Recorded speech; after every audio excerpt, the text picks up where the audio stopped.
It's like a kind of like a crest. Huh. Here, let me. Here, I'll copy it and send it in the channel here.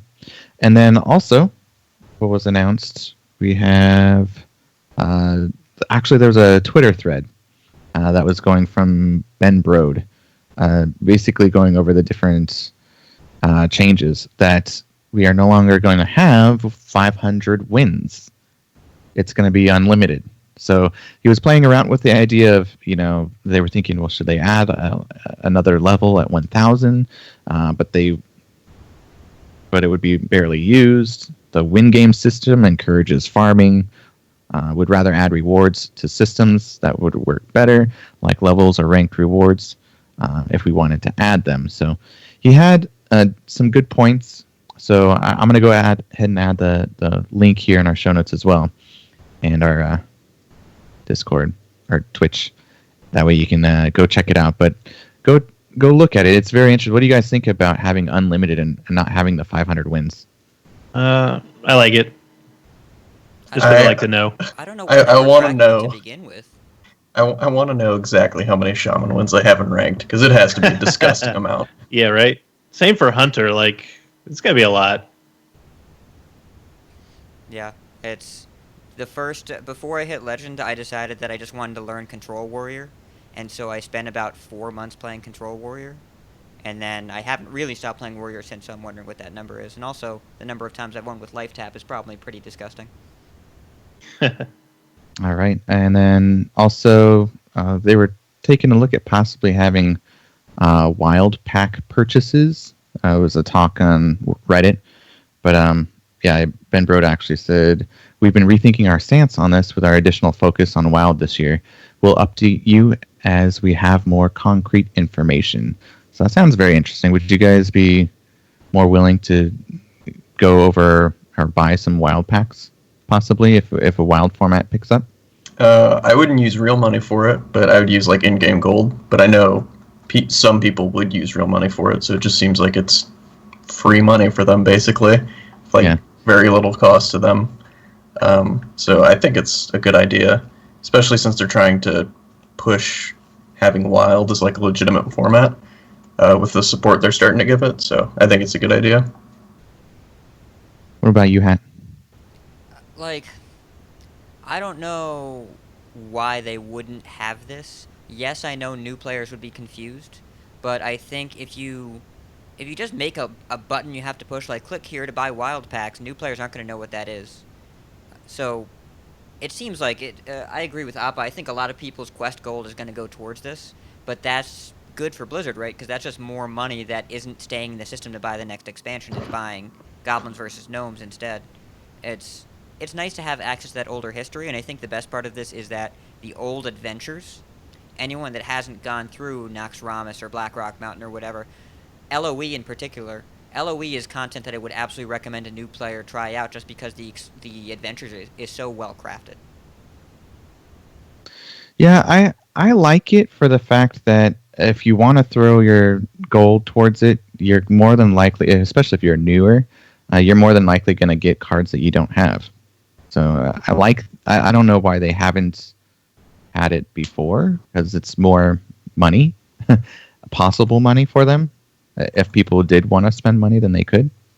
And so it's also nice for people like me who, other than buying like 50 packs or even less, like when an expansion releases or like the old adventures, I'm pretty much a completely free-to-play player. So like what I had to do for DreamHack, like I have no wild cards anymore. And this happened last year before DreamHack. Yeah, ditto. I just had to dust everything so I could test all the cards. And now like I could just start funneling my quest gold into like GVG packs or something to like pick up Shredders and Dr. Boom again. So it's like not only smart on their end, it's also really helpful for the people who drop less money on the game. Yeah, good way to think about it. How about you, Cinder? I don't have any interest in wild, but I mean, I think it's good for them because as they rotate more sets, more and more people are going to go to wild. So, I mean, there's going to be an avenue for people to want to inject money into the game that way. So it's good. I think I don't think they ever should have taken it away to begin with. I think they need to give players more credit, because I think the whole thing was like, oh, new players are going to get confused. We'll just present it to them in a way that's easy to understand. That's all you have to do, and then you can keep the stuff in the store. So hopefully they'll bring it back. I think it's a good thing. Yeah, we're all kind of on the same page. And the last thing I wanted to talk about, there's an art book coming out in October 15th, 2017 for Hearthstone, and you can pre-order it on Amazon. Let me get the link here to add to everybody here. Yeah, that's my jam right there. I'm down for that. Concept art. Yeah, I love concept art. Yeah. They have contracted quite a number of really great artists to do the various, as the game has gone on. Like initially they were just dipping into either WoW or the old WoW TCG. So now they're, I think really since after like the first year, they're like, we need more art. We can't just keep, digging up old stuff. So they hired lots and lots and lots of great artists, and there's some really great stuff. So I'm all about that. Yeah, I should get it as a coffee table book. That way, when people come over, like, what is this? Oh, well, by the way, have you heard of Concede? Get them hooked. Do a podcast on it. There you go.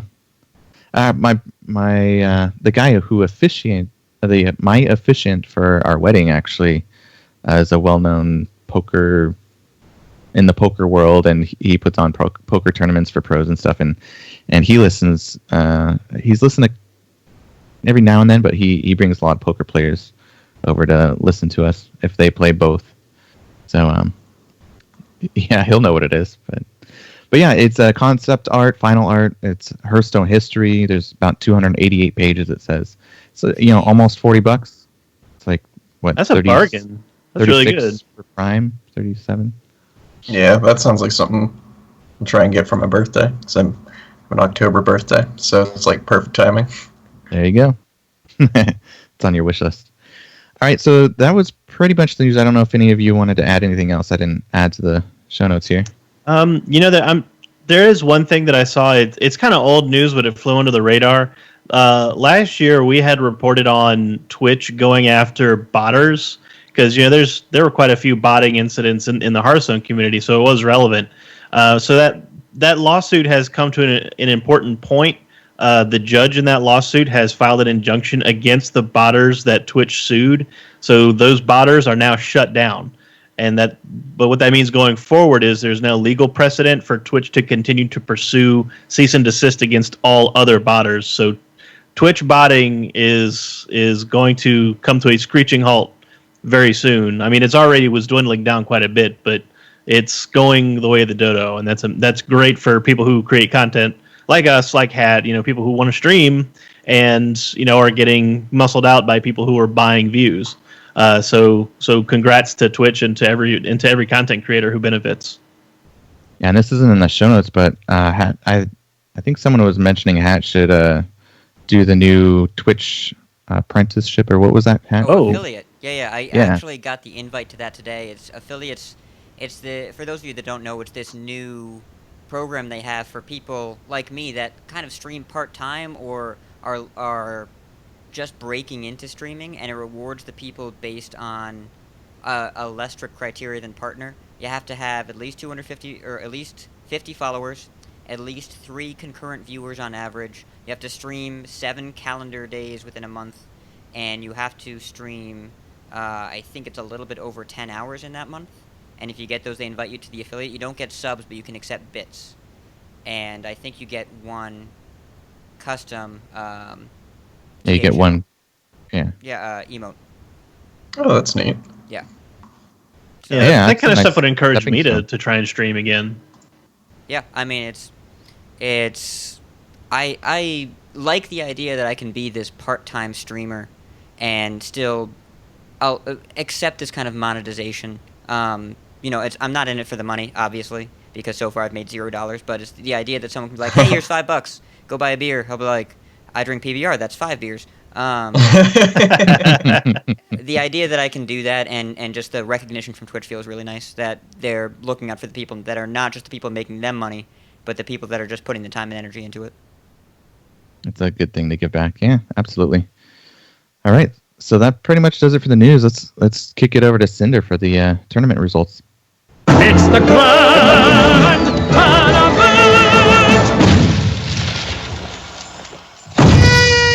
We are in week 3 of Hearthstone Global Games competition, starting with the matches that wrapped up at the end of last week. We had Thailand versus Peru. First, Thailand takes a very close series against Peru, 3-2. Kazakhstan versus Malaysia. Both teams led by local aces Naaman and Chonger. They would meet in Game 3, where Naaman wins on Quest Rogue against Freeze Mage, despite both players failing to find winning lines in the top 29 cards of their decks. But it would be the only win for Kazakhstan. Malaysia takes that series 3-1. Indonesia versus Bulgaria. Indonesia takes that series 3-1. Singapore versus Turkey. The very experienced Singapore team can't quite seal the series at Game 5. They hand the series over to Turkey instead at 3-2. Hong Kong versus Portugal. Hong Kong opens up very convincingly, especially Yulsuk. He looked tip-top with that increasingly popular Discover Mage. It's like a very control-y grinder mage, kind of. But Portugal is able to reverse the series on the shoulders of Ginger, winning both his match and his ace match in Game 5. So Portugal completes the reverse sweep and wins 3-2. Germany versus Philippines. Germany goes into the match heavy favorites here, but they find themselves in a hole after Viper on Miracle Rogue fails to close out Waning Moon's Hunter, and then Life Coach cues Pirate Warrior into Taunt Warrior. So they go down 0-2 in the series. They have a chance to stay alive in Game 3, but Super JJ and Life Coach make what I believe is a tactical error. They choose to queue Miracle Priest instead of Hunter into the choice of either Paladin or Warlock. I think Hunter was the better choice. They chose Miracle Priest, and they ended up getting punished. KRQ had a really great opening in that game. So Philippines ends up shutting out Germany 3-0. A lot of people on social media were saying, hey, they just got the perfect draw, but I have to assign credit to that loss specifically to Super JJ for making the wrong deck choice there. So far, I think that's good. That is like the upset of the global games so far. Philippines, because I thought Philippines was going to surprise people. Looks like they're full of surprises already. Next match: Croatia versus the Czech Republic. The Czech team stumbles in Game 1, but the stars of Misfits Hearthstone team, Pokrovak and Stansifka, lead the charge to take the series 3-1, including a win with Stansifka's trademark Blood Blossom Handlock deck. In Denmark and Kazakhstan, it comes down to a Game 5 ace match of Endiran on Token Druid versus Naaman on Taunt Warrior. Normally very unfavored for the Druid, for the Warrior, but Endiran finds a way, and Denmark gets the win in the full set 3-2. Spain versus Argentina. Spain is much better looking this week. They end up sweeping Argentina 3-0 after having a disappointing week last week. Finland versus Chile. Finland wins a grueling 5-game series. Janetsky on Control Priest takes out Topa Pablo's Token Druid in the ace match there. Belgium versus Canada. The capable Belgian team is no match for flawless play from Canada, mostly from Sidonia, as he won both the opener and the closer. He played Game 1 and Game 3 due to APX Void having been stuck on a flight and not able to make his Game 3 in that series. So Sidonia kind of carried the whole team to win that match 3-0. Congrats to our northern neighbors on that. And the final match today was Romania versus the United Kingdom. RDU loses the opening match, and the rest of Romania follows suit as UK beats Romania 3-1. So, Had, I know you saw a few of these matches. What do you think? So I didn't get to watch as much of this as I wanted to. What I saw was, I just love this tournament format. The players take it seriously, but it doesn't feel quite as high pressure as HCT or whatever. And yeah. I did get to see Romania versus UK, and George C. in particular, one of the better Freeze Mage players I've seen. And the game that he played, he navigated very carefully and lost anyways. And Romania made some pretty questionable decisions, I think I'd call it. I don't know if I would have played the game the same way they did, but they managed to win anyway, so obviously it worked out. Just they used Earth and Scales a lot earlier. Appa and Cinder and I were actually talking about this before the stream. But other than that, it's all the games I've seen. I haven't watched a ton of it, but the games I did see, I really enjoyed. And I will say that we should all agree as a community to call Stan Sifka's deck Doom and Bloom. That's the name of the deck. Oh, jeez. Yeah. Why are you groaning? That's so good. Are you kidding I me? like it. Yeah. We should all just agree on that as a group. You should just tweet at Stan Sifka and be like, "Dog, I got a name for your deck." But he's not dog. No, you could probably bribe him with some fruit or something. I'm sure he would Yes. be all about it. I'll So get you him end a up golden 1 Nukla. to 7 bananas, depending on how hungry he is. Yeah. He'll just bring a whole bunch to the series. Yes. The Literally. gosh, what was the other thing I was thinking of? Well, I'm actually was really curious notable. to see how many people. I know that we have listeners that listen from different countries for our podcast, so I'm curious to see what everyone else thinks, not just in the USA or Canada, or, in our local area. But do you like watching these? Is this fun for you guys to follow? Do you like this segment that we do about it? It's let us know. I like it. I think it's pretty cool. Yep. And we have one more tournament result to turn in here. In the Gold Series, that's China's version of their regional playoffs. They just finished their spring playoff, and Jason Zhou beat X Hope in the final 4-3 to win the spring regional. So that means Jason Zhou and X Hope are once again going to be representing China in the global championship in the spring, along with two newcomers this time, Dog with several G's, not the same dog, it's a different dog, and Goku Trunks. So some old blood and some new blood going to be at the spring championship for China. So looking forward to that. The Gold Series was really bizarre too, because like the finals was just like 4 face decks being thrown at each other. It was so weird. Yeah, like you kind of saw you saw some shades of that with like Yulsik's tournament play over the weekend, because he has looking at various deck lists around the meta. There's a lot of very slow decks. Jade Druid's getting really popular. Control Paladin, Taunt Warrior. But then, Yulsik had this crazy, fast, aggressive lineup that's just totally opposite of what everybody else is doing. And I think that's kind of like influence of that Asia Pacific / Chinese scene. I think they favor more aggressive decks over there. Well, and Yulsik, that's like so traditionally. Good. Yeah, it's true. That's traditionally been like the kind of way that the West views China as like really aggressive players, and they kind of stopped being so like the past couple seasons, because the decks, like the slow decks, were just like good because you had Reno Jackson. Right. But now life gain is very scarce, so it seems like they're starting to surge back into aggressive playstyles. And Yulsik, his Hunter deck is actually fascinating, because I've kind of cooled on Hunter a lot in this metagame, but his deck tops out at 5, it doesn't play high main, and it has 2 Vicious Fledgling, and it's really interesting. I played a couple games with that deck. Vicious Fledgling was the MVP. Yeah, if you ever got Wind Fury, you just didn't lose. Because you dominate the early game with sticky minions, right? You go Alicat into Kindly Grandmother. Now, normally you start to get outclassed around turn 4 or 5, but if your 3-drop, when they can't clear your 1 and 2-drop effectively, hits them twice and becomes like a 4/7 or something. It's pretty gross. It is. Yeah. Yeah. That's a true statement. I just wanted to point that out, that the decks were like super aggressive, and it was really interesting to watch. Yeah.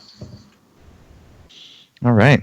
So anything? Well, I know we have obviously the HGG that's coming up next week, but any others that are on the radar? Gee, gosh, there's only that tournament that Appa and I have been practicing for all month. Wait, what is that? I don't know what you guys have been practicing. That would be Kenny DreamHack Austin. Oh, nice. Yes, not only are Appa and I competing, but Cora is casting it. So absolutely, positively find that on Twitch. It's on one of DreamHack's many channels. There's a stream schedule posted on the DreamHack website. There's a Reddit thread about it that's pinned at the top of the subreddit for Hearthstone. Check it out. Cheer for us. Cheer for your other favorite pros. It's going to be amazing. If you want to watch, it won't be difficult to find. No. Yeah, and if you catch them on a stream or something, like tell their opponent to coin Concede. Yeah. Is that collusion? I don't know. They don't have to listen. It's true. We're not even watching. But does the coin count as the bribe? I guess That's it's like a Gallywix thing going on there. yeah. If I'll give you a win if you give me that coin, okay. Yeah. I don't think that people would do that, but just pointing out. Don't No. actually tell your opponent. Don't actually concede. Yeah. I mean, unless you're losing. I mean, then it's fine. But. Oh, I actually had a game yesterday. I played a little bit of Rogue, and I had a game where I went prep, coin, concede. Forgot about that. Good sequencing. Good sequencing. I just had straight nothing in my hand, and I was like, let me get this gadget's in. And I bricked for like 6 turns, and I was like, all right, whatever, I'm done. I've done that before. I'm probably not the same exact cards, but yeah. All right. I'm gonna shoot this over to Hat. Hat, you want to go over some iTunes reviews? I sure do. Wait, I know why you're making me read these. All right. So, iTunes Well, you're reviews. trying to. Whatever. We've got a few of them here, and actually, I believe 2 of the people are in this chat. So we've got 3 iTunes reviews. One is by Iona Kata, who is also one of my stream and Twitter regulars. He's a good man. The fantastic show. This 4-man team is fantastic. With the recent edition of Ridiculous Hat, these guys put out a fantastic show every week. Knowledgeable and fun. These guys are really worth your time. Thank you, Iona Kata. I appreciate it. We've got Mike Sopko in the USA. I'm pretty sure that he has a lot in common with Psych Mopko in our chat, but can't say. Yeah. The show is outstanding and absolutely delivers everything you could need in the world of Hearthstone. The cast does a fantastic job of balancing the content towards both new and veteran players. They have also developed a great formula for segments in the show. From tournament talk to Dexplanations, the show delivers a steady flow of relevant content each week. I love it, and you should listen to it. Thank you, Mike. And Psych, if you know Mike, you should tell him we said thank you. But have we ever seen Mike and Psych in the same room together? We haven't. Which one's Jekyll? Which one's Hyde? There are mysteries that we're just not meant to understand. And Mike, where's Ike? Yes. Oh my god. I'm so proud. We're going down a rabbit hole Next here. review. Okay. So next review by Julissa S., also known as Skaven1. Great show. Amazing Hearthstone show. Entertaining and informative. I miss Cora, but Ridiculous Hat is a great addition to the cast. Keep up the great work. In the future, please talk about the mulligan phase for the most current decks, Skaven1. I think that is an excellent idea for Dexplanations, and we will definitely do that at some point. We did that whenever we went over Jade Druid. It was like the last legitimate Dexplanations we went into, really. Yeah. It was like forever ago. Yep. Keep Innervate and keep Innervate and ramp spells. But yeah, we'll definitely It'll be good. keep those in Dexplanations. It'll be good to cover just because of the new meta and everything too. So, or new decks. So it can be relevant every now and then. So thank you for your reviews. We appreciate it. We got 3 of them. Bam. Yeah, we really appreciate all the feedback, and we talked about this a lot in the Discord, especially with our senior patrons. We're looking to consistently include viewer interactions in our shows as much as possible, so the more you give us, the more we can interact back with you, and that's our favorite part of being on the show. Yeah, speaking of that, we had some suggestions in our Discord to add a new chat.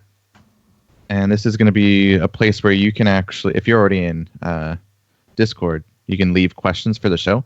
Just have the what do you call that? Bracket, I guess. Bracket just question. Like a little tag, you know. Yeah, they call it a tag. So it's a question, or just one, not questions, but question, and that will he has it pinned on the chat. And then write your question. We'll try and gather those for the show, like we did for our Dexplanations. Yep. Or actually, we have a different explanation with this at our email. Yeah, but this is a Dropbox for questions as well. So you're going to say something in this channel, and Kenny mentioned this today. We're going to ignore you on purpose so that we can talk about it on the show. But don't think that we're ignoring you because we don't like you. We're ignoring you because we really like you. Exactly. Yes. All right, I'm going to have you guys guess what our next segment is by the intro.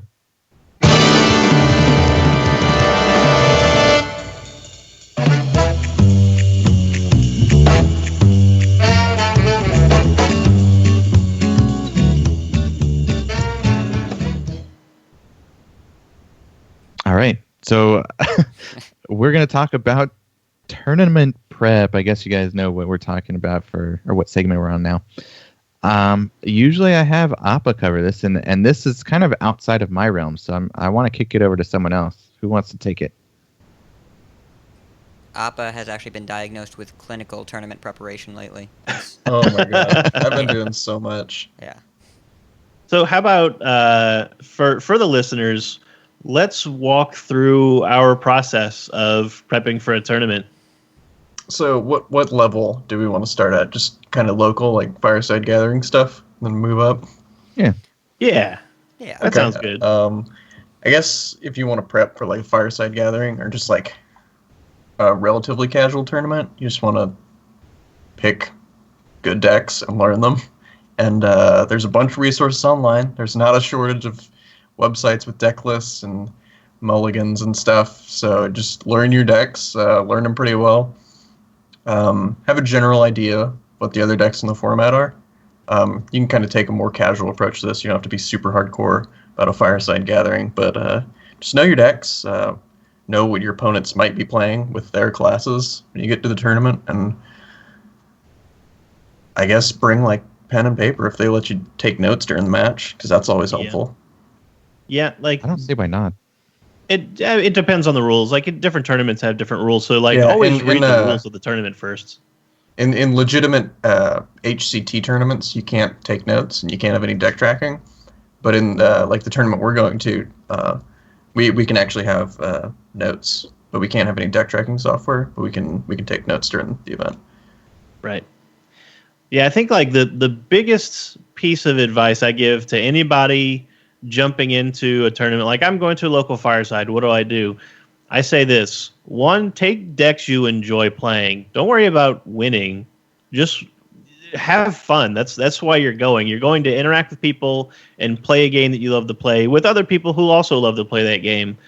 So just take the decks you enjoy the most, because it could be your own deck or it could be a deck you found online. Because like one of the things that I found going to fireside gatherings is people love talking about their deck lists. Like they'll be like, "Hey, look at my deck lists," and you look at it and you're like, "Hey, that's really cool." Like I saw one dude with a zoo deck and he was running Siphon Soul. I'm like, "That's really peculiar," but it actually worked in this particular environment. So good job. So like, yeah, just don't go crazy competitive at a fireside. You're going to meet people, but definitely like just prepare. Just practice with your decks a little bit. Read the rules of the tournament, and be ready to be there for like 5-6 hours. Make sure you got either snacks or some way to buy snacks. A lot of these places happen at or a lot of the firesides happen at like pubs and coffee shops and stuff. So there's usually access to food, but be prepared for that kind of stuff.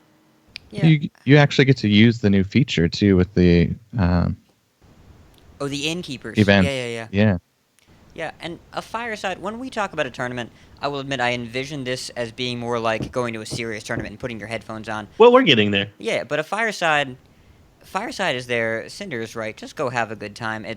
If you show up to a fireside and you're the guy who sits in the corner and is super intense every game and doesn't want to chat with people and engage with the people around you, like you're just gonna kill the vibe. A fireside, it's any of you that play Magic, it's like Friday Night Magic. It's more for the social aspect. Winning is great, but you're going there because this is your local Hearthstone community. These are the people around you that are interested in the same stuff as you. This is where you'll make friends, and hey, maybe you'll win. The prizes are probably not anything worth writing home about. No one's going to these firesides and getting rich off of them.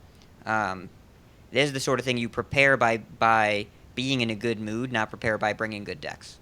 And you can bring good decks, and you can win. There's nothing wrong with winning, but be a good sport about it. That's the most important thing in these kind of highly social environments.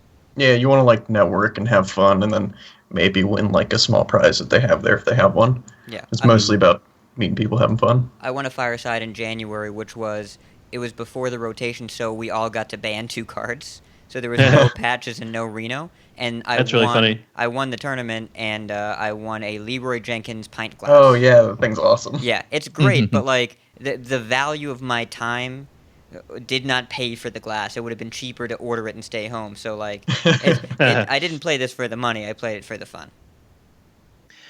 Okay, so that's firesides. Let's say somebody wants to get into an open cup. So now we're getting a little more serious. Now I'll lead it off by saying there are open cups happening constantly. If you go to HearthstoneCalendar.com, they list a lot of them, if not all of them. So there's no shortage of ways to get into an Open Cup. But Appa, I know you've played Open Cups before.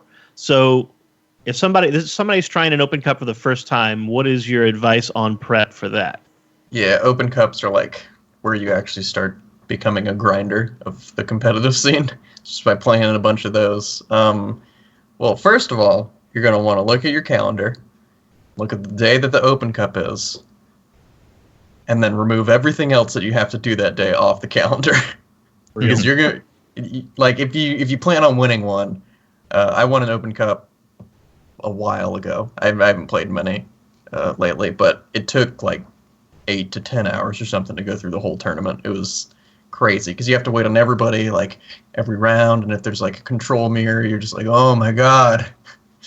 So you have to set aside a lot of time.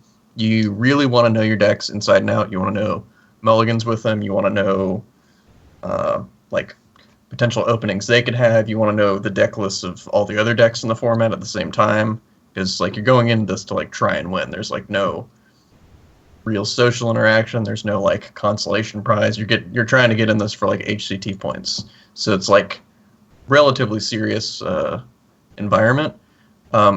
When you're in the tournament, you want to make sure that you screenshot after every single game, because people really like cheating in these things, and that's kind of how you mitigate. Segues into my question: what software or websites would you need to be familiar with? What would you do to prepare that way? Like, do you send like Battlefy and?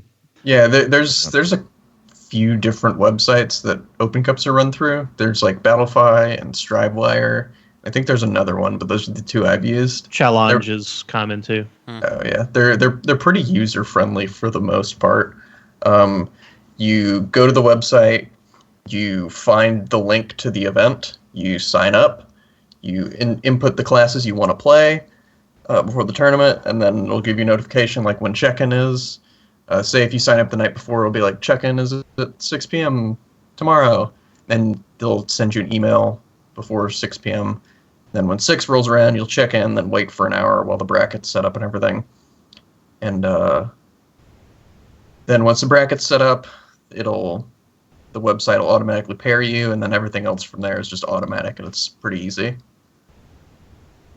Cool. I just wanted to get a difference between the local areas and the open. So yeah, like it's in Battlefy, like or whatever the site they're using. Once you log in, like keep it open in your browser. Just like put it in a different window and leave it open, because they'll send you notifications through the website, like when your match is ready, like when you're ready to report your match. All that stuff is automated through those websites, and that's necessitated because there's no in-game tournament client. So that's what these websites come in to help facilitate pairing up matches and reporting and stuff like that. But let's talk about deck selection, because I know that's a big topic. If somebody's I would say most Open Cups are best of 5, probably Conquests. Yeah. So what's a basic lineup selection strategy for a new player? Well, like the absolute baseline is just picking the 3 best decks overall in the format. Well, and this changed a lot too, if there's a ban or not a ban, and most of these formats have a ban. I think the ban process is probably the thing that confuses new players the most, which is also why they'll go on Twitter and take decks from people that have won Conquest tournaments and bring them to the ladder and then wonder why they're losing. The way this works, just if anyone hasn't experienced before, is that most Conquest formats that I've played, and I actually play in a league every week called Team Hearth League, where it's this format where you bring 4 decks, and your opponent knows which classes you're playing before the match starts, but not which decks you're playing. And before the match starts, both sides say, I ban your rogue, and I ban your mage, and that means that they can't play that class. And that should heavily influence your ban decision, or your deck selection. Should really make a big difference. Real quick question: how do they decide who decides what to ban first? The tournament websites will typically reveal them at the same time. You both click what you're banning, then they display them simultaneously. Yeah, it's when we go to Austin, what they had last year was a separate like website with a personal link you went to. You signed in before the tournament, you inputted your classes, and then every round it would pair you with who you're playing against, and you would both input your designated ban of your opponent's class, and then it would basically do it blind for both of you, so reveal it to both of you at the same time, so there's not like any advantage gained there. Yeah, and typically you know what you're going to ban when you go into any matchup based on how you constructed your decks already. And for example, in this format, say you want to bring a bunch of control decks, you're banning Rogue because they play Quest Rogue, and you have, I don't know, Priest, Taunt Warrior, some collection of slower control decks, and you don't want to lose on turn 7 to a bunch of 1-mana 5/5 chargers, you just ban the Rogue. And this, it might seem like a small thing, but if you think about, look at the last meta before rotation, if you could say, what deck would I play if I guaranteed would never run into a Pirate Warrior, it'd be very, very different than the ladder decks that were actually good. Because you're removing such a huge part of the metagame and you can consistently control what you're facing in that aspect, it really changes how you look at the meta, because you can build a bunch of decks that straight up always lose to Pirate Warrior, and then say, I'm never playing against Pirate Warrior, and you could very well have the best lineup in the tournament that also is completely unplayable on ladder. And that's why you said earlier, people wonder why they take a tournament deck and on the ladder and start losing. So yeah. Ladder decks do not equal tournament decks and vice versa. And we talked about this a bit last week, and I think the best example was Chalky's last DreamHack decks, where he won. Yeah. I think it was the first week of the was it the Whispers meta? It was a couple. It was like 2 to 3 weeks into Old Gods, and he brought 3 control decks, and the rest of the people he tested with brought Rogue as their 4th deck. But he was like, "I'm not so good with Rogue. Let me just bring Zoo. It's probably good." Yeah, he had Justicar Paladin. And so his strategy was 3 control decks and Zoo, because Zoo was just like the good deck in his lineup that he was like really comfortable with, and then his strategy was ban Miracle Rogue or ban Freeze Mage. So ban Rogue or Mage. The more things change, the more they stay the same, I guess. Yeah, and like one of the things to consider too is if you're playing a Conquest tournament, when you win with a deck, you have to not play with that deck anymore. It's off of your possible decks to play for the next game or two. So like that's part of the reason why tournament decks don't do as well on ladder, because you're only designing these decks to be played against, a possibility of like 5 to 8 different specific archetypes, and no more than once or twice, right? Like, so once the deck wins and it's gone, then you have to move on to a different deck with a totally different strategy.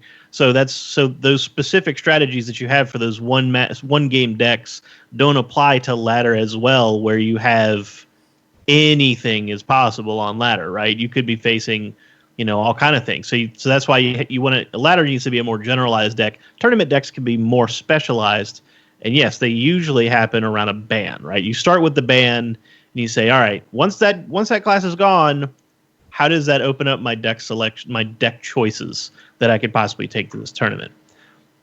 And we should clarify as well, because there may be viewers that haven't played in tournaments. Conquest is, once you win with a deck, you can't play it anymore. Last Hero Standing is once you lose with a deck, you can't play it anymore. Correct. So Last Hero Standing decks, which is the format of DreamHack Austin, those tend to more closely resemble ladder decks, because you have to keep playing them. If it's good, you're going to keep running it into whatever your opponent's going to bring. And you, in Last Hero Standing, you have to keep playing the last deck you won with. So they just bring whatever matchup they have that they think is worst for you. So you want a deck that's more well-rounded, because they're going to bring something against you immediately after you win with a deck that's designed to beat it.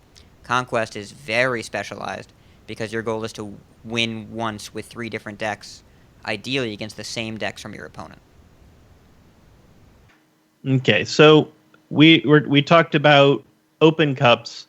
Now let's go to the next step up, and we're talking about LANs, and if that's old lingo, it means local area network. But when they say LAN, they mean you are physically on site to a tournament. For example, DreamHack Austin with the Hearthstone Grand Prix. You have to actually go there. You have to travel there and bring your computer and be there in person, just like an old school card tournament, to play in one of those. And preparation is a little bit different for that as well. So let's talk about LANs. If we wanted to have a new player never been to a LAN before, what's our advice? All right, so Big Big question. question. I'll just kind of go down the list of what I do whenever I like travel for like a big tournament. So first, I like before even like preparing Hearthstone, just like general stuff is I want like to write down a list of everything that I need to bring, like electronics, like laptop, mouse pad, charger, phone charger, backup chargers for my chargers, clothes, like toiletry stuff, all that kind of stuff. I like to make an itinerary of when I'm scheduled to leave and arrive, and I like to get to like the airport early. Like what I'm doing after the show, I'm leaving like an hour after we finish recording. Goodness. The grind is real. Oh man. Um, you want to eat well during the tournament. You want to eat like a decently well-rounded diet. You want to get a lot of sleep. Sleep is incredibly important. Would you eat a bunch of bananas before or during? Hell yeah. Yes. There you go. They're high in potassium. So going into the preparation aspect, like itself in game, if you want a legitimate shot at winning, you want to know every card of every variation of every popular deck that you're going to play against, and you want to know all of your decks inside and out. You want to know the matchups of all of those. You want to know why they're good, why they're bad, mulligans, all that kind of stuff, and you want to practice. Lots of practice. And ladder is not practice. Yeah. No. It's not good practice. Let me put it that way. If you plan on going to a LAN, team up with some people. There are actually threads on like the subreddits for Hearthstone and for competitive HS where people hook up and say, "Hey, I'm going to a tournament. I need practice partners." Find a practice partner, because believe me, 2 heads or 3 heads or 4 heads are so much better than one. Like people will think of things that you don't think of, and you will be glad for having somebody else to look over your stuff, make sure you didn't forget anything, be a good opponent for you as you test out a lineup or maybe test out a change. One of the things that Appa and I do a lot is A/B testing, where I say, all right, is this Priest deck better with Radiant Elemental or with Priest of the Feast? So play a bunch of games with both and see which one performs better in a bunch of different matchups. That's the kind of practice you need to be able to get that you can't get on ladder. So if you're serious about getting into a LAN event, you don't have to like join a team or anything, but just get some people that you trust, or maybe just strangers on the internet that you build trust with, to help you test. It will absolutely help your performance going into the tournament. Yep. Yeah, that's it's really important to try and test on ladder as little as possible. Like the best players in the world do this. I saw Oskaka post on Twitter 2 days ago. He was like, "Hey, is anybody going to DreamHack and wants to do some like last year standing sets with me?" And he was just like asking the Twitterverse. He's like, "Hey, literally anybody who wants to play." That is the best cheesecake in the world right there. Yeah, he got some hits. And Yeah. and it's worth noting, if you're going to a LAN, unless you live where the LAN is happening, the amount of money and time you're investing in getting there, it's a full weekend, it's a bunch of money, it's plane tickets, it's your tournament entry fee, and you're playing in the tournament to win a bunch of money back. The amount of value at stake is significant enough that testing should increase proportionally with the amount of money at stake, with the amount that there is to gain out of a tournament finish like this. And if you do well enough in a tournament like this, if you come out of nowhere and you top 4 like J. Billy B did last year, there are possibility. People will ask you to write for them. People will ask you to stream for them. The value is beyond the money of the tournament. It's about the visibility. So don't skimp on testing. If there's a deck you hate, play it a lot so that you understand why you hate it and how to win with it. If there's a deck that you say, I can't ever beat this, play it until you lose with it and then say, okay, why did I lose? And then figure that out and then start beating people with it. I was testing with Appa and he's like, play Freeze Mage. And I'm like, I'm really bad at it. He said, play it anyways. And so I did. And I got better at the deck by playing against a better opponent who also I had a kind of a more open dialogue about. And after every game, we said, why did we win here? Would this card have won us the game here? It helps both players a lot. And if you have a mental block about a deck, this is the time to break it down because you can't afford that kind of obstruction in a tournament where people are building lineups specifically to do whatever they can to beat you. Both players want to win every match you play, and that's true on ladder. But, you know, people are less invested at certain times. They're trying stuff out. They're on the ranked floor. In a DreamHack-style tournament in a LAN, 100% of the players there want to win the tournament, and you are in the way if you are playing against them, and they will do whatever they can to beat you, and you should be doing the same to them. So one thing I mean by saying that you should know like all the cards and the potential decks you're going to play against, I also think you should play those decks a lot. So this is like the only information that I'll give away about like my lineup is that I don't have Freeze Mage and I expect to play against it a decent amount in Austin. So last night I wasn't Legend. I was at like rank 2 and I was like, okay, I'll just play Freeze Mage till I hit Legend. And I've always been like terrified of Freeze Mage mirrors because they're difficult, but I played like 6 of them last night and I won all but one. And I just got progressively better with the deck as like the night went on. And like now I just know more about it than I did before, which is really important when playing against it. So just getting games in with decks that you expect to play against is almost as valuable as like practicing with your deck. I saw a picture on Twitter. You had 2 Antonitises. Yeah. I primordial glyphed on turn 2, and I was like, how's this game going to go? And I saw the Antonitis in my hand. I was like, it's going to go long. I'm going to take this copy spell. I'm going to copy that man on turn 9. Oh, man. Gross. Yeah, it's Tony, definitely... you don't do, Tony. I'm going to interrupt you one more time. Okay.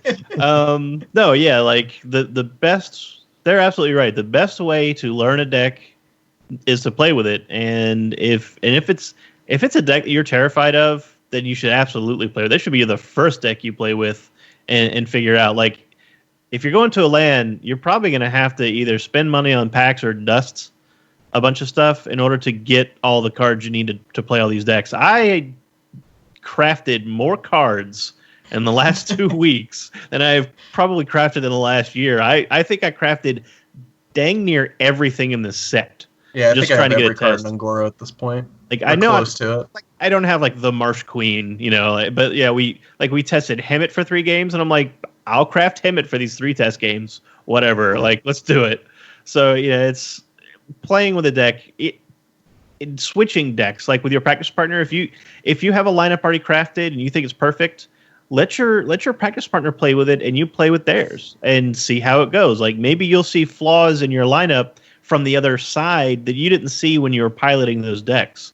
So like all of these trying variations, trying A/B testing, having practice partners. It's like Hat said, it should be a huge investment for you if you want to go to a LAN because the potential payoff is enormous.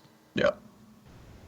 Now, I'm going to throw this at you here and see what you say. So, is there going to be any point before the tournament that you're going to know who is in it or who you're going to be playing against? And at what point do you start studying them and the decks that they bring?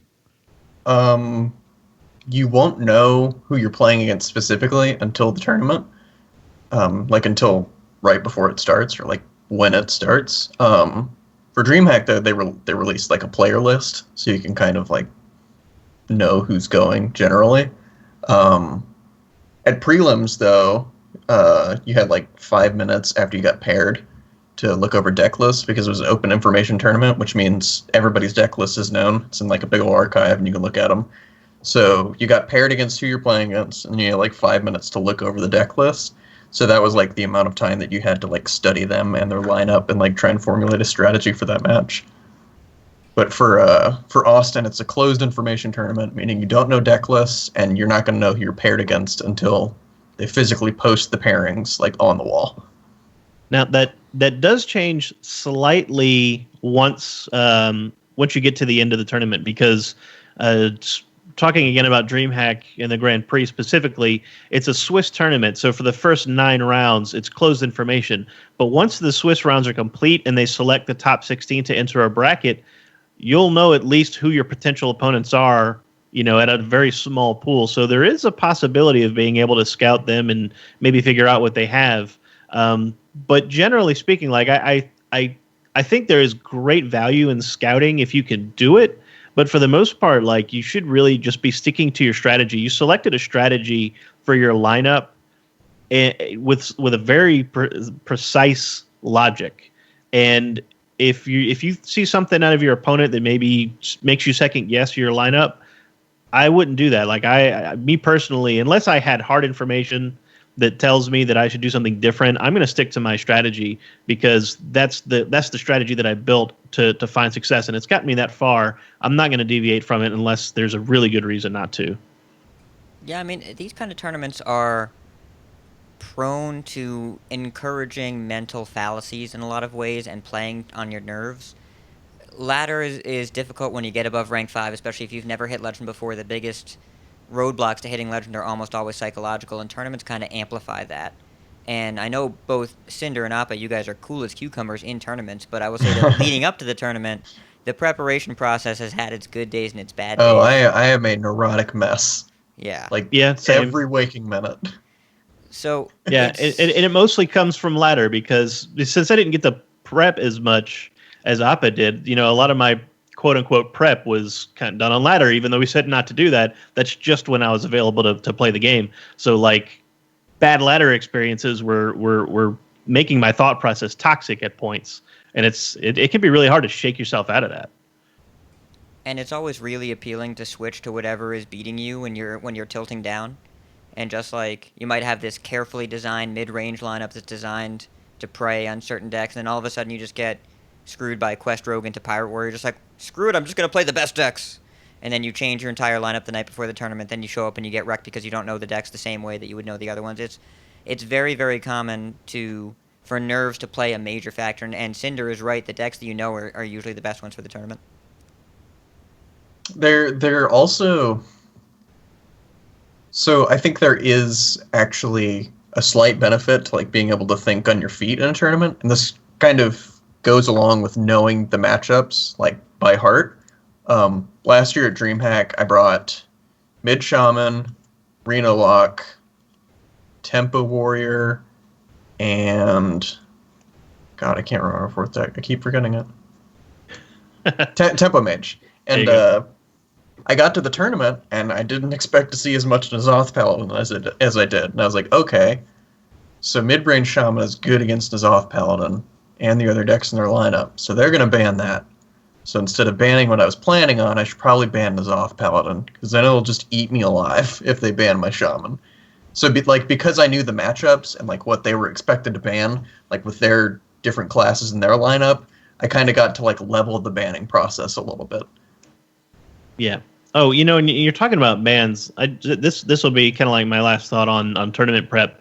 When you're selecting your decks for a lineup, it's usually a really good idea to start with the ban. Don't start with the decks you want.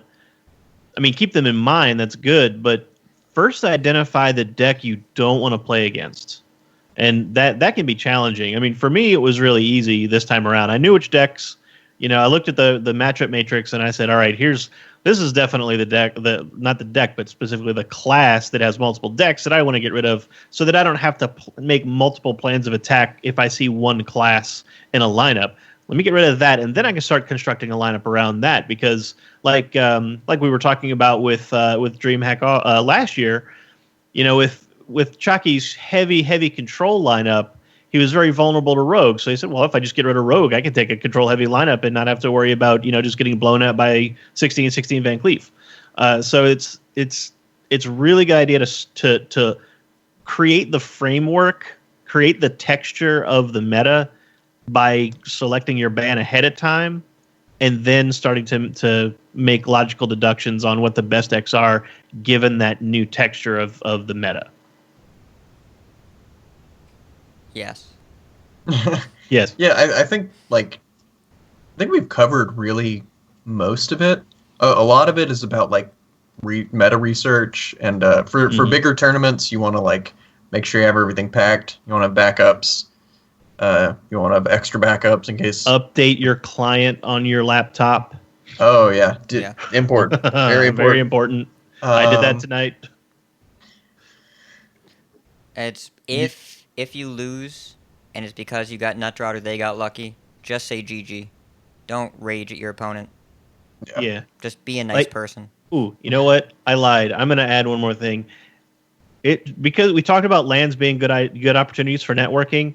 If you get the opportunity to you know who you're playing against, and after that match, walk up to them, introduce yourself if you haven't done so already. Just shake their hand, say good game, and then ask them for advice. Say, hey, did you think I could have done anything better? And sometimes they won't respond, but a lot of people are really good about it and might say, well, maybe that play wasn't as good as it could have been. You could do that better next time. So take an opportunity to learn, because Appa says it all the time. You can learn anything from anyone, right? Everyone has something to teach someone else. So take the opportunity for somebody. If somebody beat you, they may be a legitimately higher skill player than you. Take advantage of that. Ask them, for their advice based on what they saw in your gameplay. That's actually a really good point that I completely forgot about. The last time I did that was in Austin last year. It was in round 8. I just basically threw a game against Orange because I didn't think of this really specific out that he could draw off my Spell Slinger, and he got it, and then I removed the wrong minion and I died by 1 health because of it. And then after the match, I was like, hey, good games. He was like, yeah, you too. And I was like, other than that obvious punt, was there anything else that I could have done better? And he was like, no, you actually played really well. And I was like, hell yeah. There you go. So that also helped me narrow it down that it was just the one mistake that threw the match for me. Because the match goes a completely different way if I don't lose that game. But it also boosted my confidence at the same time, because he's such a good player. And he was like, no, you play really well. And I was like, okay, maybe I'm not terrible at this game. And Orange is such a nice dude too. Yeah, he really is. Nice. All really good advice. That makes me want to go to a local event. Go to a local event. Yeah, well, and firesides are so low risk. It's everyone's there to have a good time. There's no one that's there that's I'm gonna get rich off this. No. Yeah. Unless you're playing Reno. Yeah, well, and you're gonna be rich. It's rotated. That card is dead. You can play wild tournaments. Yeah. You could, but the PTSD hasn't relaxed yet. All right. Shall we go over some of our questions and comments and stuff? Yep. Yes, please. All right, hit it. We're gonna rock the foundations of the world, baby! Okay, let's have Cinder cover the first question here. This was in our Discord from jcorn427. Hey guys, I need your help. I have a friend that's fairly new to the game and is mostly free to play. He got the $5 intro pack and Karazhan. I feel bad when I play against him using meta decks because invariably I beat him every time. I need recommendations for, quote, bad decks that I can use to play against him that will still be fun to play, but don't use a bunch of legendaries or highly refined mid-range hunter. Your help would be much appreciated because I want him to stick around in the game, but I don't want him to feel bad. Thanks. Okay. So there's 2 ways I'm going to answer that, and then I'll pass it on. 1, figure out or ask what your friend's goals are, because if he wants to become a more competitive player, playing down to him doesn't do him any favors. So let's start with that. Know what you're going into, right? Know what he wants to get out of it. Or if he wants to just have fun, sure, you can throw together some stuff. How do you do that? My recommendation: go into your deck creation screen, filter it down to basic and standard only. Type in the search button common, and then build your deck from that. And then have a good time. You were gonna steal my suggestion. Yeah, that's what I would suggest. Challenge yourself to limit the cards that you're playing, and again, don't be picking all epics and legendaries, obviously. But This is way better advice than I was gonna say. So one of my Yep. friends got into the game a while ago. He's like, "You're really good, right?" I'm like, "I'm pretty good, whatever." And he's like, "Hey, can you play some against me?" I was like, "Okay. What do you want me to play?" He's like, "Play the best thing. I want to see that real quick." Then Oh, I played God. like Crackle Aggro Shaman and killed him on turn 5, and he's like, "That wasn't fun." It's like, "All right, here's what we're gonna do." And then I just went and I picked just like the basic class deck for like Hunter, and I was like, "All right, we're gonna play against this." And I went like Stone Tusk War in turn 1. Yeah, go. And then I just played a bunch of games like that, and I just like pointed out little things that he could be doing better and taught him that way. But like doing it with like commons and stuff like Cinder said is also a really good way to do that. It's like the same concept, except you're playing with less janky cards. Yeah. The deck recipes in the game are actually pretty decent, but a lot of them do have some pretty powerful cards. If you go on icyveins.com, Sottle actually updates all the different deck list archives on there, and he specifically has budget decks that are only basic, classic, common. So, Yeah, Ooh, that's Evident cool. has started doing that on Hearthstone top decks. They've started Yeah. doing budget lists for popular archetypes. Evident And you does can also- everything. How does he do everything? I don't know. that's crazy. Yeah, and you can Got no also life. you can use these for yourself to play against him. You can also give them to your friend. Because the first time I started playing, I was completely free to play, and then my first season I hit rank 4 with Lance Carrier, Flame Juggler, Face Hunter. Because I didn't have Haunted Creeper and I didn't have Mad Scientist. So I Wow. just like built my own Face Hunter deck with like just free to play cards. And then the next season I was like, all right, I guess I'll get next Rammus and Blackrock, whatever. Yeah, and there are fun ways to do this. Like, one thing you could do is go into the deck selection screen and make a new deck of a class and then put no cards in it and hit close and just do all 30 random cards. That's a fun way Yeah. to do it. But honestly, the best advice I would give you, don't play against him, play with him. Spectate and be on Skype or Discord or something and walk through the turns together, because even if you are similarly situated in terms of cards that you're playing, if you have Hearthstone experience or card game experience and they don't, they're not going to understand tempo. They're not going to understand value trading. They're not going to understand when to be the aggressor, when to be the defender. They're not going to understand any of these basic card game concepts. Go in the ladder with them at rank 25. Rank 25 is a strange place. I've gotten to see it a couple times by doing this yeah. with people, and it's not the same animal that we're used to. And go on there with his or her basic hunter deck or whatever, and play some games, and then walk through the fundamentals of turn sequencing, and it'll immeasurably help their game without pitting you against each other or creating a natural talent mismatch. Yeah, some of like my favorite like nights that I have are like sometimes my older brother, he plays Hearthstone a little bit, usually gets like rank 5, and then he's like, all right, whatever, I'm bored, let's play Overwatch or League or something. Or like some of my best friends, they'll just be like, hey, do you want to just like play some arena runs or like some Hearthstone? And then we'll just like all hop in a Skype call, and then they'll like screen share, and we'll just like play games with like a group of 6 people. And it's really fun. And they get better from it because they're like, whenever they're like legitimately trying to figure out a good play, they're like, what's better here? And then we all talk about it. It's just a lot of fun to do, playing with people rather than against them. Guarantee you I have more fun doing that than I would just playing against them and like play a friend over and over again.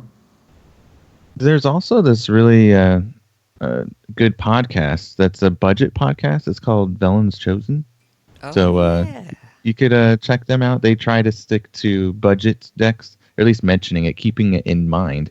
They're kind of revamping some of their listener base, and they want to be relevant and current, but they also don't want to leave the people who do have only budget decks in the dust. So maybe turn him onto that podcast, him or her. Good. I think we're good on that one. All right, so I think I'm gonna. Pat should read this next one. No, I think Kenny should read this one because he answered it already in the chat. Well, I was gonna have someone else read it, so I could answer it. Well, okay. I'll read it. I got it. All right. So this is from Blister Guy. I'm not going to try and read it in an Australian New Zealand accent, even though I desperately wish I could. And if you haven't heard Walk to Work HS or been in any of the 7 Discords that both of us are in, you should go check out Blister Guy on Twitter. Hit him up he's in Dad Legend Discord, he's in Concede Discord, he's in Velen's Chosen Discord, he's in all of them. He's very talkative. 1600. Yeah. Yeah, 1600 Dust. While we can acknowledge that some tech cards are things that you use occasionally where appropriate, how long does a tech card have to remain in the deck before it eventually becomes a solid part of the core? And by solid, I mean one of the greatest additions to the podcast. Yes, I am talking about Ridiculous Hat here. He got me on that. I was thinking, what he's got the. Oh. Yeah, I was like legitimately thinking about like, Hungry Crab, and then it just hit me with the Ridiculous Hat. Yeah. Like, we're not actually talking about the same thing. I mean, Hungry Crab is good, though. He is good. I don't. Maybe we can relate it to you being hungry about being here as a permanent host. I also eat a lot. It's fine. That's for another time. Well, that's because small mammals need to maintain their metabolism. So It's true. I'm all about eating every 2 hours or so, small portions. Like I had 10-piece chicken nuggets before I left work, and then I got home and had some pizza. It was a good day. Yeah. So, anyways. All right, let me answer this question. So basically, Hat is, by all intensive purposes, a permanent host of the show. Whee! He's on our website. He's on all of our. I'm adding him as an artist on the actual downloads and everything. So he's part of the show. Like, he's good, here to stay. As far as right now, Cora, she's having a hard time. Like she's being pulled, and she loves Coin Concede. She knows that this is her home.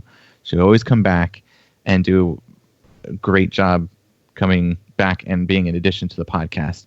But us can't be too selfish to keep her here with us. And if she's trying to make it her career, we're pushing her away, saying out of the nest and saying, here, you make a living, do this, make this your thing. And she's been all about that. She doesn't feel good about it, but hey, her heart's here with us.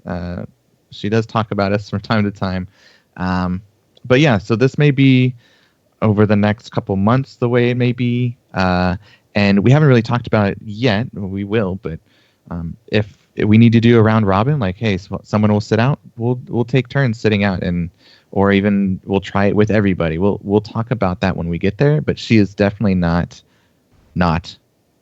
a part of the podcast anymore. She's still a part of it. Hat is a permanent host, and we can't get rid of someone that everyone loves. So yeah. Cinder, you're slacking, dog. What? We need the applause. Oh yeah, sure.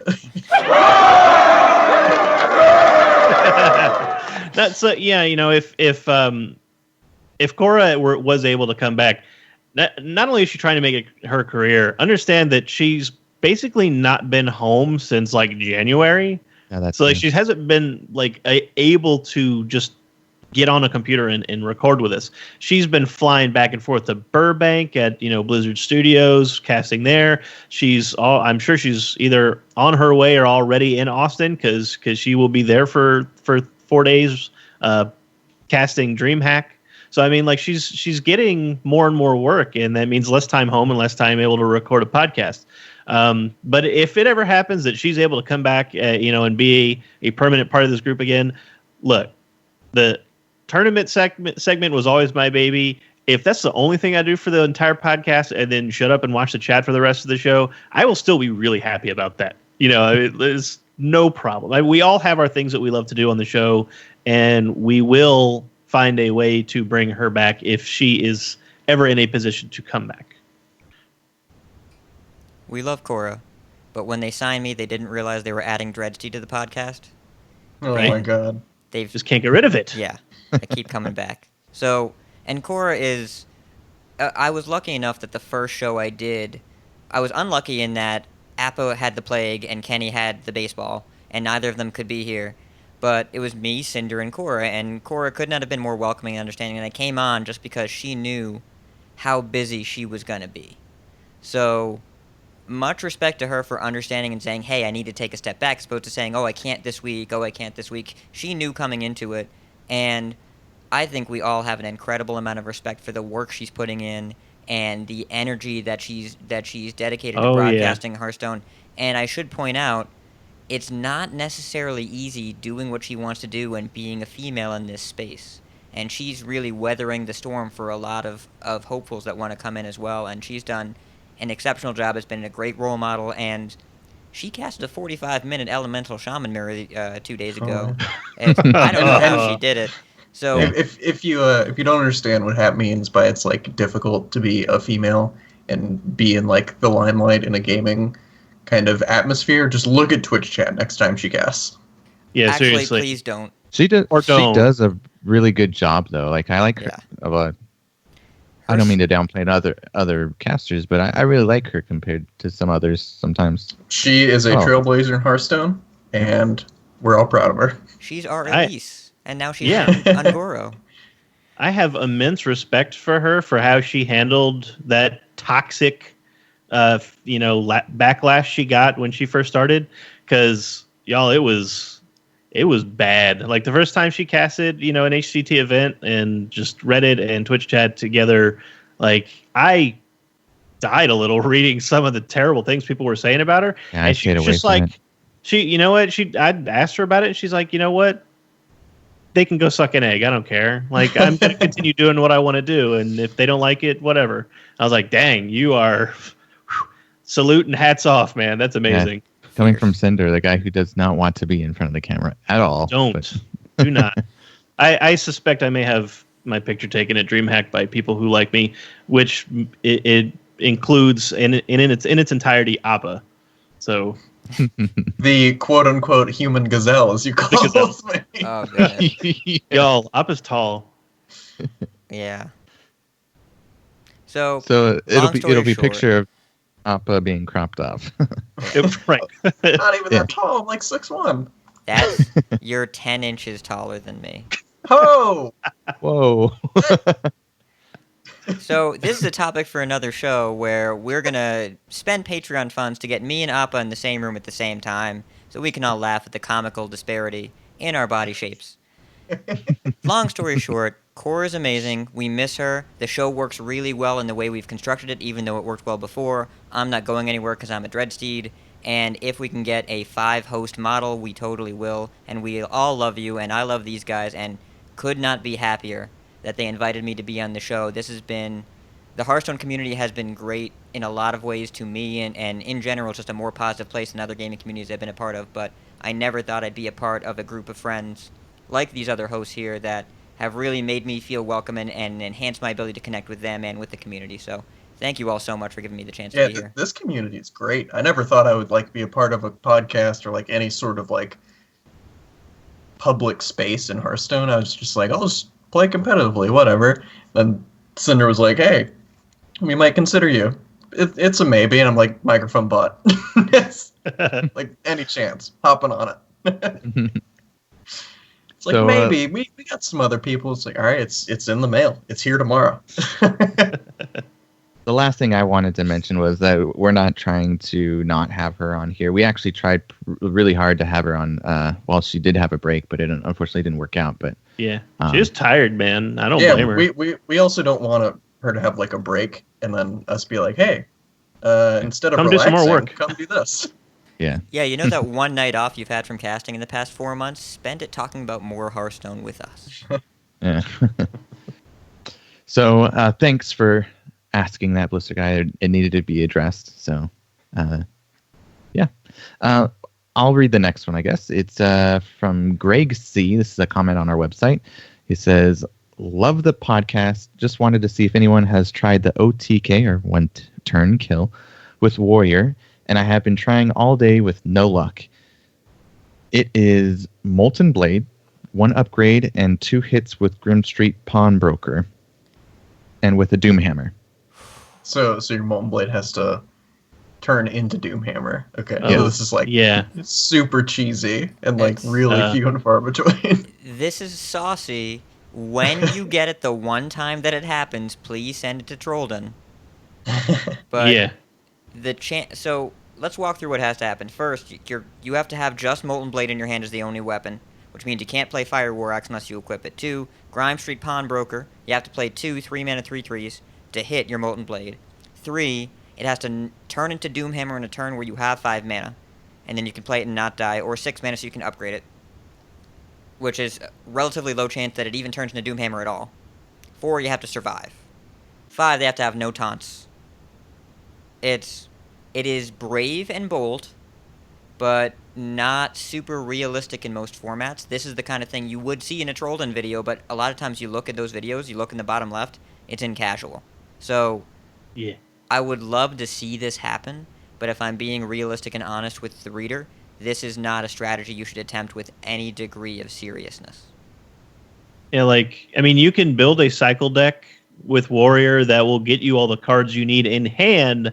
The one thing that you cannot control is a Molten Blade. The Molten Blade will be whatever the heck it wants to be that turn, and there's something like a 1 in 25, 1 in 28 chance that it will be Doomhammer on any given turn. So then your chances get even lower because you need it to be Doomhammer on a very specific turn.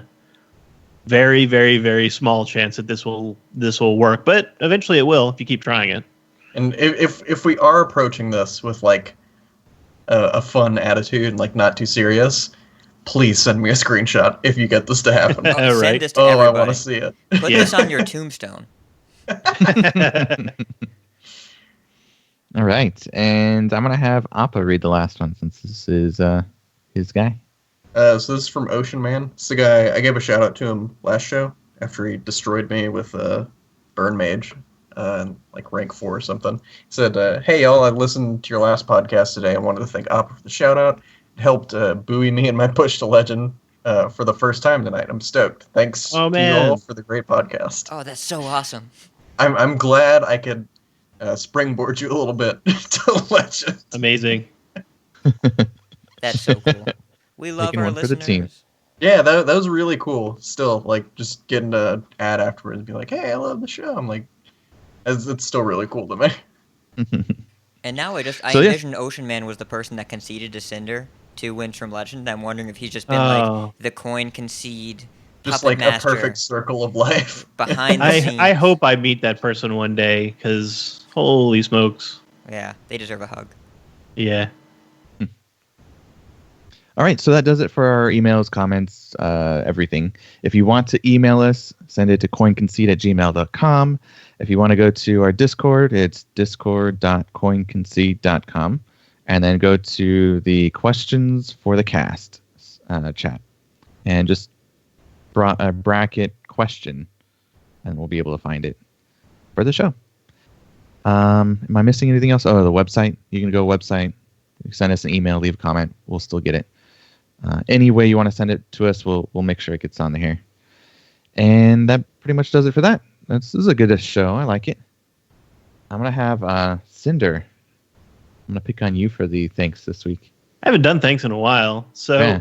thanks to Stefan for letting us use the cover. That's the really awesome song that we use at the beginning and end of the show.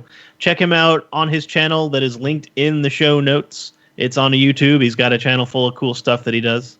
You can catch the blog posts at coinconcede.com along with the show notes, which we are revamping to make them easier to read and to find.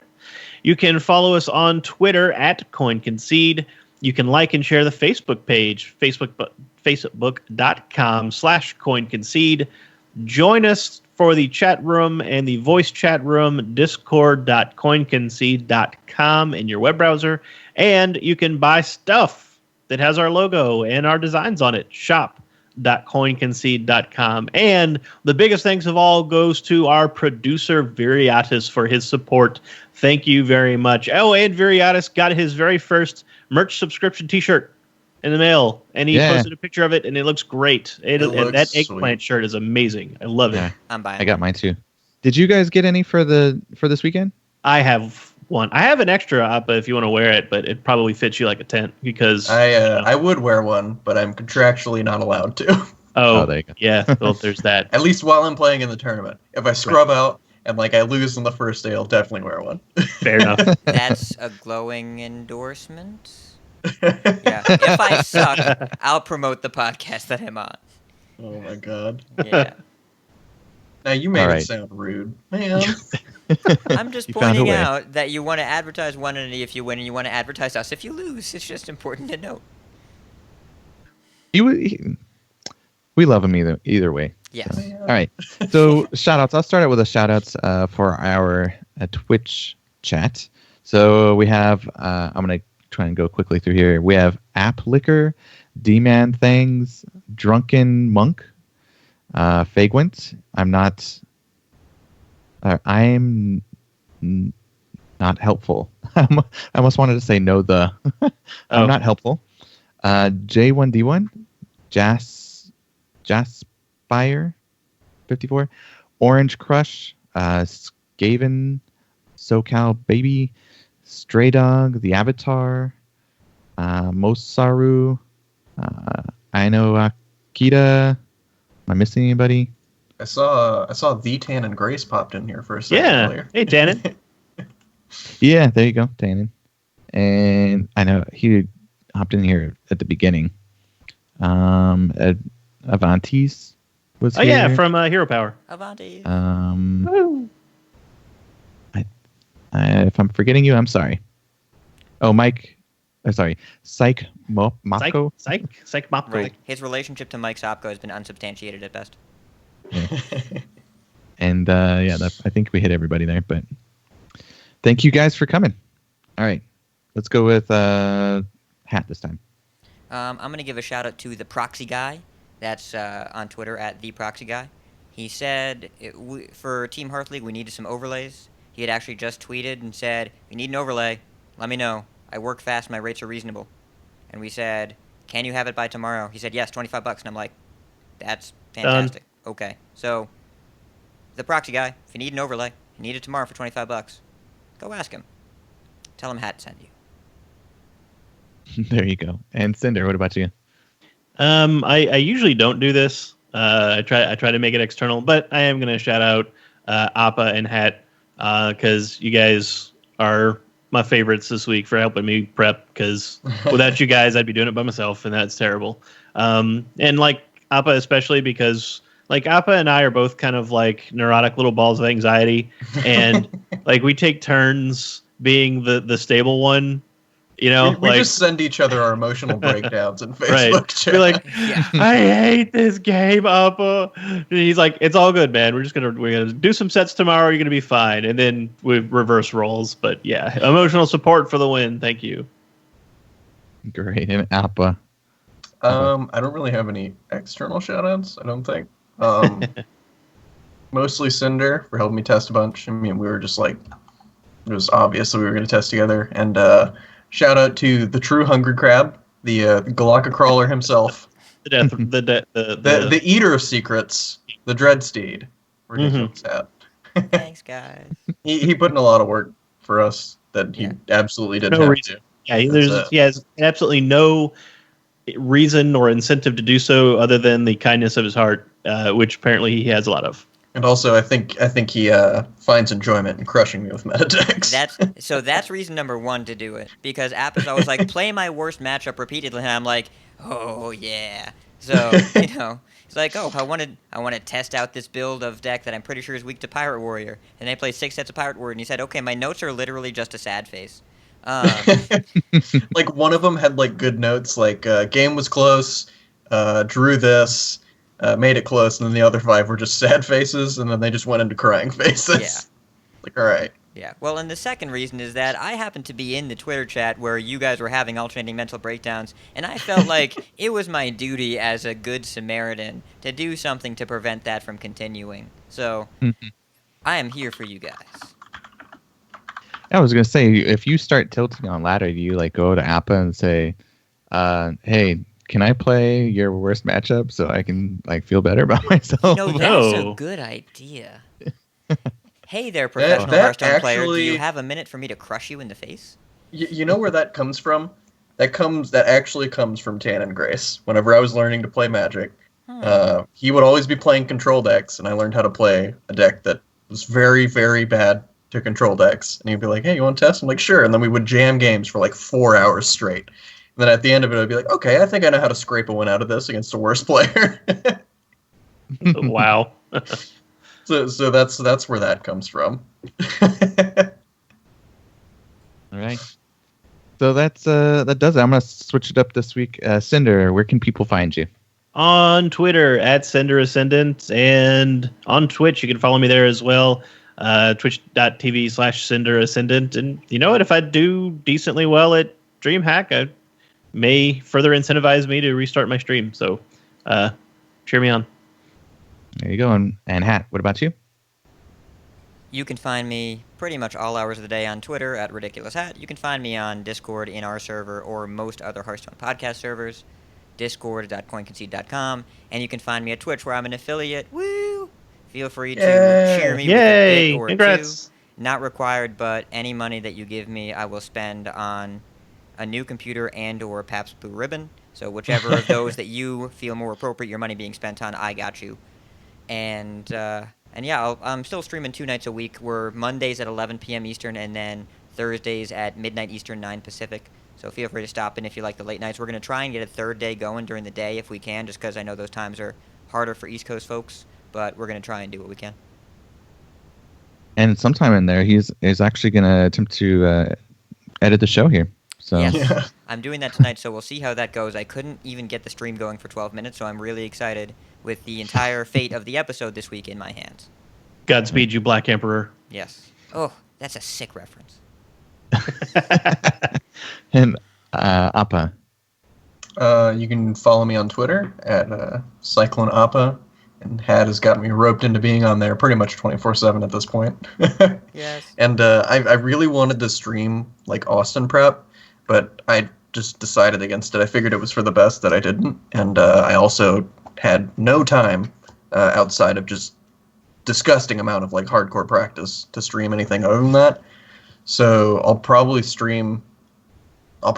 get some sort of vague schedule going whenever I get back and school starts again, like because I'm going to school in the summer, so I need to get my schedule there sorted out. So that'll be on twitch.tv/ApaHS. Cool. And you can find me on Twitter at KCCO_gamer.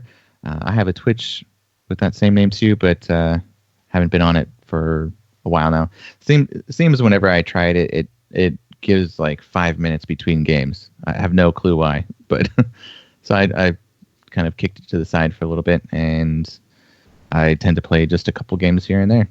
I think this week I played like at most 2 games in a row, and I feel you, man. Still on a string of game wins. So I luckily am where I'm at now, but maybe I'll play some more tonight and get to 5. We'll see. All right. And Cora, since we were talking about her earlier, is on Twitter at songbird_HS. She just changed her Twitch, which we just retweeted this week. It's now Songbird Cora. So you can find her there. And that does it. That's a wrap. Wait, you can also find her casting DreamHack, where Appa and I will also be. And Hopefully I'll get a feature match this time. yeah, That would be sick. You guys have to get a picture with her in the middle. There you go. yeah. It'll be a coin concede sandwich. All right. Wet. So that does it Moving this on. week. Keep calm and chive on. And if you see us on ladder, coin concede. Coin concede. Coin concede. Coin concede.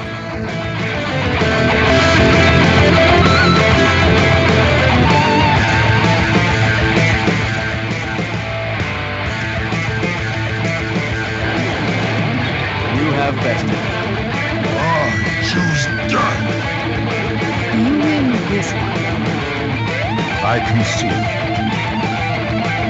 You win this time. Well fought. I concede. You win this one, friend. The victory is yours. I get it.